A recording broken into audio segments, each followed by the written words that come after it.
Hey guys, tower of god की इस video में आपका स्वागत है। चल लास्ट वीडियो में हमें काफी सारी क्रेजी चीजें जानने और समझने को मिली थी, जैसे कि हमें टावर के पॉलिटिक्स के बारे में और चीज समझ मिली जब लूविया ने बताया कि कैसे बैम के एग्जिस्टेंस को लेकर फैमिली में काफी सारी डिस्कशन चल रही है, जहाँ किसी को उसके रहने पर कोई फर्क नहीं पड़ता, वहीं पे कोई उसे डिस्ट्रॉय कर देना चाहता है और कोई उसे अपनी तरफ मिला लेना चाहता है। ज़्यादा इस चीज पर अभी के लिए तो न्यूट्रल है, लेकिन वो सभी फैमिली हेड्स के बीच में बैलेंस बनाए रखना चाहता है। वही उससे भी क्रेजी चीज ये है कि टावर के अंदर दो फैमिलीज आपस में टकराने वाली है बहुत जल्दी, और इसी वजह से बैम का रोल और भी ज्यादा इंपॉर्टेंट हो जाता है, जहाँ पर हम लूविया को इसी वजह से एक पॉलिटिकल अलायंस बनाते हुए देखते हैं बैम से, जहाँ वो ऑफर देता बैम को अपनी फैमिली में शादी करके शामिल हो जाने से, जहाँ वो प्रिंसेस ऑफ जहाज तक को उसकी ब्राइड बनाने के लिए रेडी है। वही दूसरी तरफ बैम सन इन लॉ बनने के लिए रेडी नहीं है अभी। वही इसी बीच पाओ गुस्तांग लूविया फैमिली की मेन बैटलशिप के सामने आ गया था, जिसकी इन्फॉर्मेशन लूविया को मिल गई थी, और आगे चीजें कितनी टेंस होने वाली है ये चीजें जानने से पहले नीचे वाला बटन दबाओ, चैनल को सब्सक्राइब कर लें, साथ ही में वीडियो में आगे बने रहें।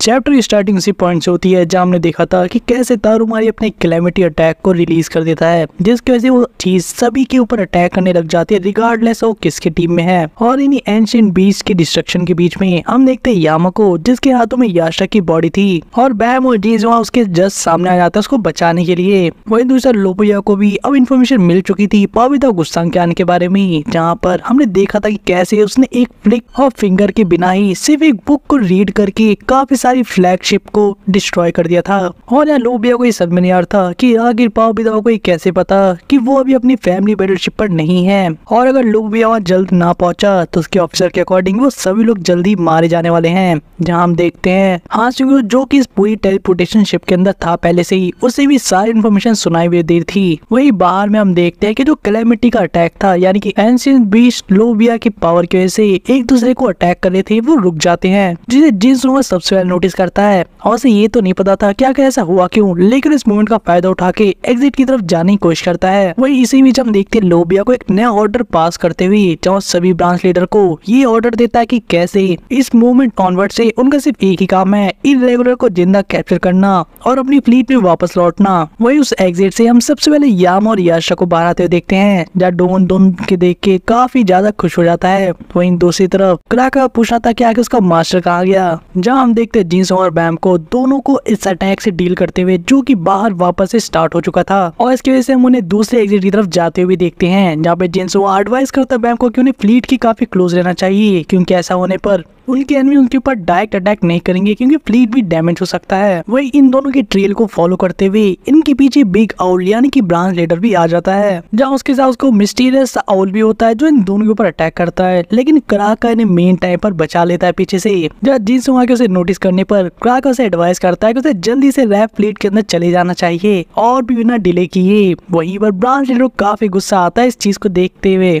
जहाँ इसे भी चाव से खतरनाक मुक्का देता है उसके गट के अंदर, जहाँ इस चीज को नोटिस नहीं कर पाया था। और इसी डिस्ट्रैक्शन का फायदा उठाकर फाइनली बैम और जिन्सुंगा दोनों गिरते पड़ते किसी तरह एक एग्जिट से अंदर की तरफ घुस जाते हैं। वहीं चा अभी भी ब्रांच लीडर से डील कर रहा था, जिसको देखकर ब्रांच लीडर काफी इरिटेटेड था, क्योंकि चा उसके रास्ते में जो आ गया था। और उससे फनी मोमेंट तो तब होता है जब ब्रांच लीडर बाकी लोगों को आगाह कर रहा था कि उन सभी को फ्लीट के अंदर जल्दी लौटना चाहिए, क्योंकि उनके एनिमी भी उसमें जा चुके हैं, लेकिन वो नोटिस करता वो अकेला बाहर रह गया था। वहीं जो इन्फॉर्मेशन बाकी के लोगों को मिल गई थी कि कैसे उनके एनिमी इन्फिल्ट्रेट कर चुके हैं उनकी फ्लीट के अंदर, यानी कि लोबिया के शिप के अंदर। हम देखते हैं क्राका को अपने टेंटिकल्स का यूज करके चा को भी सेम एग्जिट में भेजते हुए, जिसके अंदर बैम और जिन्सो वहाँ भी गए थे। जैसा होते ही साथ ही अगले मोमेंट हम सारे गेट्स को क्लोज होते हुए देखते हैं, जहाँ बैम चा को देखकर काफी खुश था कि वो सेफ है। वही जिन्सो इन दोनों को अब समझाता है कि इन दोनों को भी बहुत ज्यादा रिलैक्स नहीं होना चाहिए, क्योंकि इतनी इजिली लोबिया का लीडर इन्हें यहाँ से टेलीपोर्ट तो नहीं होने देगा, और इन सभी को प्रे करना चाहिए कि किसी तरीके का कोई मिरेकल या चमत्कार हो जाए ताकि बच के निकल सकें।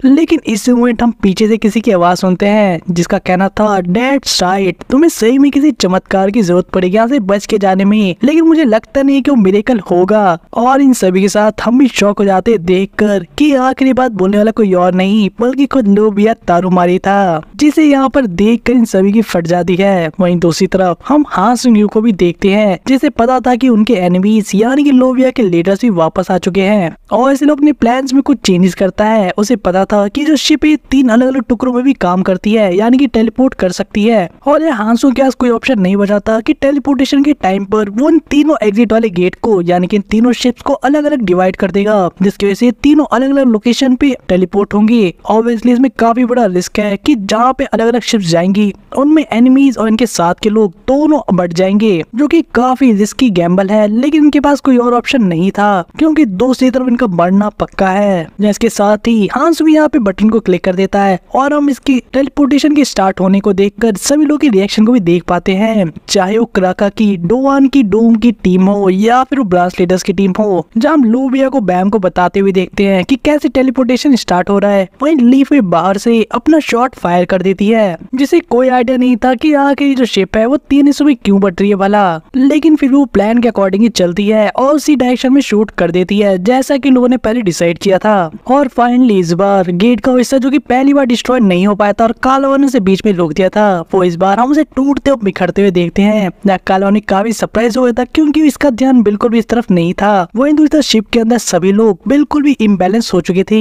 क्योंकि शिप यहाँ पे काफी अजीब तरीके से टेलीपोर्ट जो करी थी। और इतना ही नहीं, हमें ये भी देखने को मिलता है कि उस ब्लास्ट की वजह से बिल्कुल एंड मोमेंट पे ये जो पूरी शिप थी जो कि 3 अलग अलग हिस्सों में भी डिवाइड हो सकती थी, वो अलग अलग तरीके से टेलीपोर्ट होने लगती है। जब हमें सबसे पहले रैप होते हुए बैम की शिप को दिखाया जाता है जहाँ पर उन्हें कोई आइडिया नहीं था कि आखिर वो कहाँ पर है। और इसके सामने में एक छोटी सी फ्लीट भी दिखाई जाती है और सरप्राइजिंगली उस शिप के अंदर हम जानते किसको देखते हैं, शायद आपने इसे पहचान लिया होगा। ये कैरेक्टर कोई और नहीं बल्कि लिलियल जहाज है, जिसको आपने लास्ट टाइम नीमंट स्टेशन पर देखा था काइजर से फाइट करते हुए, यह स्पेसिफिकली एंडोर्सी से, जहां पर हमें पता लगा था कि कैसे ये लोग मैनिपुलेट कर रहे थे काइजर को। और प्रेजेंट में हम वापस से लिलियल जहाज के कमबैक को देखते हैं जो कि सभी लोबिया के फ्लोटिंग शिप पे थी और उसे कोई आइडिया नहीं था कि बाहर से जो आवाज आई है किस चीज की आई है। वही इसके बाद हमें कुछ मोमेंट्स के बाद के सीन दिखाए जाते हैं लिलियल की शिप पर, जहाँ पर उसे हम शावर लेते हुए देखते हैं, जहाँ में उसी के थ्रू पता लगता है कि कैसे उसे थोड़ी देर पहले ऑर्डर मिले थे कि उसे लोबिया की मेन बैटल शिप पे जल्द से जल्द वापस लौटना है। जहाँ सडन ऑर्डर की वजह से ना ही वो अपनी टीममेट्स को बाय कर पाई और ना इसका ज्यादा टाइम है तैयार होने का। और इन्हीं सब चीजों की वजह से लिलियल को एक कंफ्यूजन और थी कि कहीं फैमिली में कुछ बड़ी चीज तो नहीं हुई है। और इस बात की भी टेंशन थी कि उसका जो नेक्स्ट फ्लोर है उसका टेस्ट भी जल्दी होने वाला है। लेकिन यहाँ में पता लगता है कि पॉकेट बॉल के थ्रू यहाँ पर लिलियल अपनी ट्विन सिस्टर यानी कि शिल्लाल के साथ कांटेक्ट में थी, जो उसे ज्यादा चीजों को कॉम्प्लिकेट करने के लिए नहीं कह रही थी और उसे एश्योर करी थी कैसे सारी चीजें बिल्कुल ठीक रहेंगी और उसे टेस्ट में भी कोई दिक्कत नहीं होगी, वो कभी वापस आकर इसे दे सकती है। जन की कॉन्वर्सेशन से हमें यही पता लगता है कि लिलियल जात काफी लंबे टाइम से शिप पर वापस नहीं गई थी और शिल्लाल पहले से वहाँ पर प्रेजेंट है। जहाँ इन्हीं सब चीजों के बीच में लिलियल जात ये भी कहती है कि उसे समझ में नहीं आ रहा कि आखिर उसे ही सिर्फ क्यों मेन बैटल शिप पर बुलाया गया है। जहाँ इसके सिस्टर का कहना था कि शायद उसे किसी तरह का स्पेशल मिशन मिल सकता है। और अब इन दोनों की कन्वर्सेशन आगे बढ़ती, इसी बीच में वो धमाका भी होता है, यानी कि यहाँ ठीक इनके शिप के ऊपर ही टेलीपोर्ट होता है लोबिया का शिप जो कि नेस्ट से रैप हुआ था। और साथ ही हमें नेस्ट के हाल भी दिखाए जाते हैं जो कि उसे सेम मोमेंट पे चल रहा था जब लोबिया की शिप टेलीपोर्ट हुई थी। यहाँ पर सोफिया टान नीडल के थ्रू सभी को टेलीपोर्ट करने के लिए रेडी कर रही थी। जहाँ पहले सोफिया का रोल इन सभी को प्रोटेक्ट करना था अपने लाइट हाउस की मदद से, वो नोटिस करती कैसे जो सी क्रिएचर्स और एनिमल बीस्ट है ये सभी गायब हो रहे धीरे धीरे। और इतना नहीं, सोफिया जो की कैल्डर उसे पता था कि जो क्योटिक एनर्जी जो फील करी थी थोड़ी देर पहले जो काफी डिप्रेसिंग और सफोकेटिंग थी वो भी गायब हो चुकी है। और सोफिया के लिए चीज काफी रिलीफ हुई थी क्योंकि उस बीइंग के यहाँ से जाने की वजह से उसे अब काफी राहत जो मिली थी क्योंकि वो भी अपनी पावर के लिमिट पर पहुंच चुकी थी। वही हमें एक झलक निडल के अंदर भी दिखाई जाती है जहाँ पर बेहिसाब अलग अलग स्पीशीज के लोग यहाँ से भागने के लिए रेडी थे और उनके बीच में फक की वो लड़की भी थी जिसने की अपनी सिस्टर को खो दिया था जिसका उसे कोई आइडिया तक नहीं है। वही दूसरी तरफ नेस्ट के अंदर मेस्टी साइड चीजों को दूर से ऑब्जर्व करी थी और उसी समय में आ जाता है कि यहाँ पर लोबिया का लीडर यहाँ से जा चुका है। लेकिन ऐसा हुआ क्या जिसकी वजह से चीज पॉसिबल हो पाई।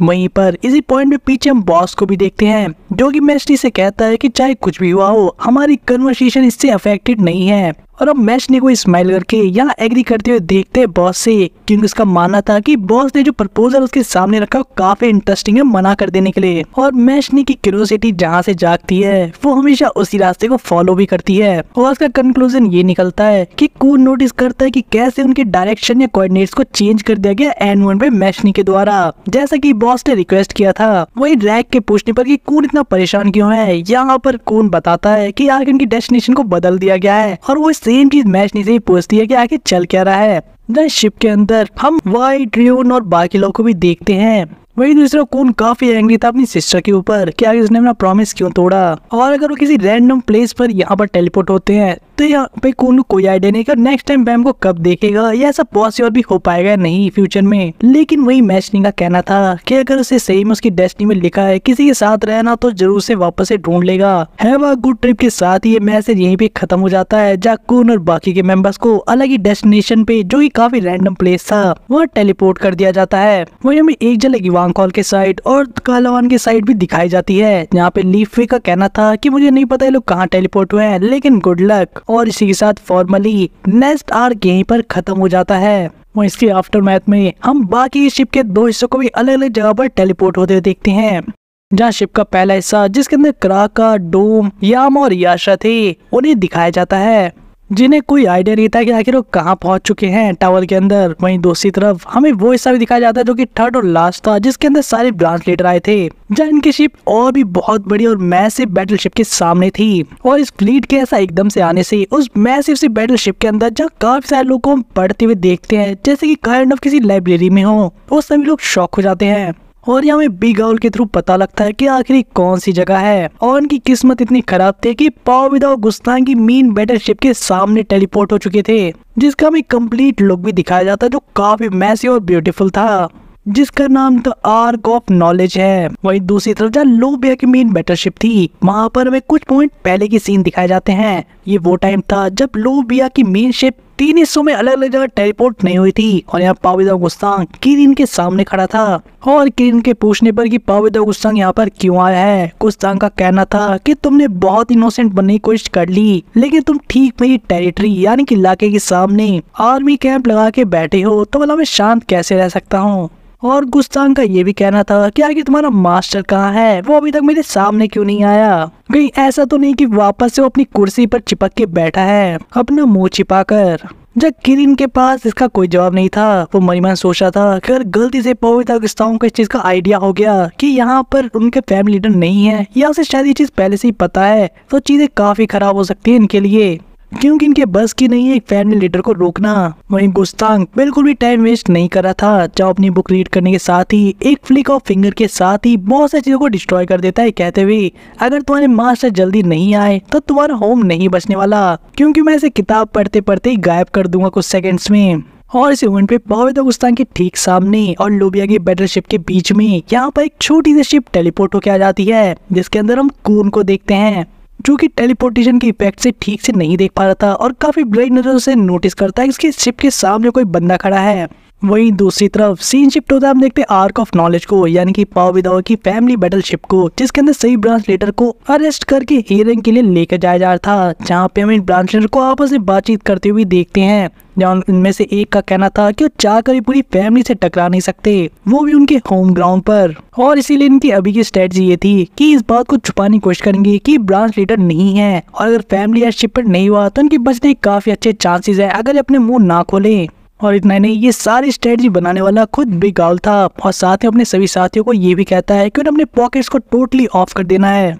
कुछ ब्रांच लीडर के मन में अभी भी डाउट था कि चीजें काम कर पाएंगे या नहीं, लेकिन उनके पास और कोई रास्ता भी नहीं था। जहाँ इसी बीच हम एक हाईलैंड गुरगुन के सामने देखते हैं, जिसके हाथ में एक बुक थी, ठीक पाविदा गुस्तांग की तरह ही, जो कि इन सभी लोगों को वेलकम करता है और ऑफर करता है कि उन्हें किताब पढ़कर सुनाएगा। जहाँ नॉवल की ये फ्रेजेस बिल्कुल ठीक उसी सिचुएशन से मैच करती है जैसा कि इन ब्रांच लीडर के साथ हुआ, यानी कि कैसे ये काफी बड़ी ओशियन से इनकी शिप टूटकर एक ऐसी जगह पर आ गई है जहाँ पर इन्हें अपनी जान बचाने की वजह से थैंकफुल होना चाहिए। लेकिन सेम टाइम पर इन्हें प्रे करते हुए सोचना चाहिए कि आखिर इन्हीं सिर्फ अलग से क्यों सिंगल आउट करके यहाँ भेजा गया और इनके लिए बेटर क्या होगा, यहाँ पर रहना या जहाँ से ये लोग आए हैं बचकर, या ऐसा कहीं बिछड़ कर। जहाँ सही ब्रांच लीडर कोई आइडिया नहीं था कि आखिर ये नोवेल क्यों पढ़ रहा है बंदा और आखिर ये किस बारे में है और इनकी सिचुएशन से इतना मैच क्यों कर रहा है और इसमें शिप रैकेट की बात क्या चल रही है। वो इन दूसरे रैंकर को हम आगे भी पढ़ते हुए देखते हैं, जहाँ पर उसका कहना था कि जितने भी इवल्स उनके पास आए हैं उनके अंदर तो छोटी सी अच्छाई है, उसको भी कंसीडर किया जाना चाहिए,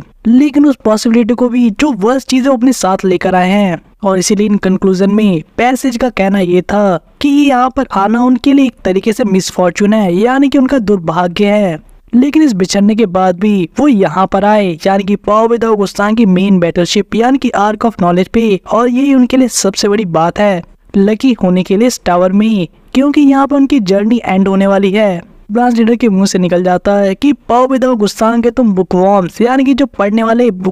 किताबी कीड़े होते हैं अपना मुंह बंद करो, जिसकी वजह से काफी सारा रकस यहाँ पे क्रिएट हो जाता है, यानी कि नॉइज और बाकी चीजें। और इससे हम किसी दूसरे कैरेक्टर को भी देखते हैं जिसका ध्यान यहाँ पर जाता है, जो पहले से यहाँ पर प्रेजेंट थी, जिसे आपने लास्ट टाइम देखा होगा हेल ट्रेन आर्क के एंडिंग में, जो कि अपने पास ही खड़ी एक और मिस्टीरियस कैरेक्टर को बताई थी कि कैसे थोड़ी देर पहले इस जगह पर एक फ्लीट ट्रांसपोर्ट होकर आ गई है, जिसके अंदर कुछ अनआइडेंटिफाइड रैंकर्स हैं। जहाँ हमें देखने को मिलता है कोई और नहीं बल्कि रेचल थी, जो कि कॉफी एंजॉय करते हुए इस पूरे गॉसिप का मजा ले रही थी। और हेल ट्रेन के एंडिंग में पाओ विदो इसे अपने साथ लेकर आया था और हमें फाइनली अब इसका भी कमबैक देखने को मिल गया। इसी पॉइंट पर इस वीडियो के साथ ही सीजन 7 को भी ऑफिशियली हम ओवर करते हैं, जब मोर देन 50+ वीडियोस के साथ ही इस सीजन को हमने काफी एंजॉय किया और होपफुली आपने भी इसे उतना एंजॉय किया होगा हमारे साथ। जहाँ आने वाले सीजन में आपको देखने को मिलेगा कि आखिर अब बैम के साथ क्या होने वाला है और लोबो भी और सारे फैमिली लीडर की पॉलिटिक्स के बीच में भला वो क्या कर पाएगा। और उससे भी इंटरेस्टिंग चीज आपको देखने को मिलेगा एक काइंड ऑफ मैरिज आर्क, जहाँ पे बैम से शादी करने के लिए सभी लोग कंपटीशन में पार्ट लेने वाले हैं। वहीं दूसरी तरफ आपको दो फैमिलीज के बीच में होने वाले कॉन्फ्लिक्ट को और अच्छे से देखने और समझने का मौका मिलेगा, जब काफी सारे न्यू कैरेक्टर्स भी इंट्रोड्यूस होने वाले हैं और पाओ विद गुस्तान फैमिली की पावर्स को भी आप और अच्छे से समझ पाएंगे। वहीं आखिर उन लोगों का क्या होगा जो कि अलग अलग जगह टेलीपोर्ट हुए हैं, जैसे कि क्राका या फिर जो फैमिली लीडर पाओ विद के मेन बैटलशिप पर आ गए हैं। इन सभी के आंसर आपको नेक्स्ट सीजन में ही मिलेंगे, लेकिन उससे भी इम्पोर्टेंट चीज भला रेचल अब क्या करने वाली है और पाओ विद ने उसे हेल ट्रेन में बचाया तो था, तो आखिर अभी क्या प्लॉटिंग करेंगे। इन सभी चीजों के आंसर सिर्फ एक ही चीज के ऊपर डिपेंड करते हैं और वो है कि आपका रिस्पांस कैसा रहेगा इस वीडियो के ऊपर। इसीलिए मेक श्योर करें कि आप वीडियो को ज्यादा लाइक करें, शेयर करें और ऐसे काफी ज्यादा रीच दे बढ़िया बढ़िया कमेंट्स करके। वही हमारे चैनल पे अब सुपर थैंक्स और मेंबरशिप दोनों फैसिलिटीज भी ओपन है, अगर आप चाहें तो उसे भी यूज कर सकते हैं। और सीजन 8 को लेकर जो भी इन्फॉर्मेशन होगी वो आपको पोस्ट के थ्रू दे दी जाएगी आफ्टर अ स्मॉल ब्रेक। तो मिलते हैं आपसे नेक्स्ट सीजन में।